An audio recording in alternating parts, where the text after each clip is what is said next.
خود کو صحیح ثابت کرنا بہت مشکل ہے اور غلط ثابت ہونے کے لیے ایک غلط فہمی ہی کافی ہے۔ زندگی میں اتنا کچھ سیکھا اور سمجھا دیا ہے کہ اب دنیا والوں سے ہر طرح کی امید ختم کر دی ہے۔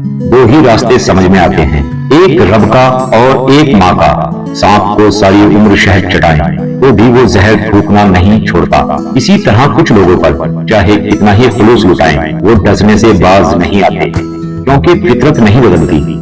اپنی اولاد کے لیے سہولیات زندگی سے زیادہ تربیت کی فکر کرو۔ پرندے اپنے بچوں کو پرواز سکھاتے ہیں، گھونسلے بنا بنا کر نہیں دیتے۔ اللہ تعالیٰ کو زبان اور دل کا سخت ہونا پسند نہیں، اسی لیے اللہ نے ان دونوں کو غیر ہڈی کے بنایا ہے۔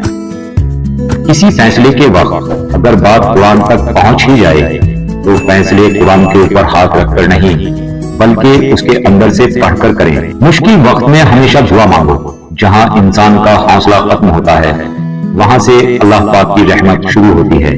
کسی کے پاس کھانے کے لیے ایک وقت کی روٹی نہیں اور کسی کے پاس کھانے کے لیے وقت نہیں۔ کوئی اپنوں کے لیے روٹی چھوڑ دیتا ہے اور کوئی روٹی کے لیے اپنوں کو۔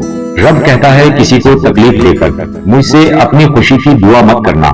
اگر کسی کو ایک پل کی خوشی دیتے ہو تو اپنی تکلیف کی فکر مت کرنا۔ اللہ پاک نے انسان کو دل دیا ہے لیکن اس کا سکون صرف اپنے پاس رکھا اور فرمایا یاد رکھو دل کا سکون صرف اللہ کی یاد میں ہے۔ والدین کبھی غلط نہیں ہوتے، اگر ان سے غلط فیصلے بھی ہو جائیں تو ان کی نیت صاف ہوتی ہے اور انہی کی دعاؤں سے تقدیر بدل جاتی ہے۔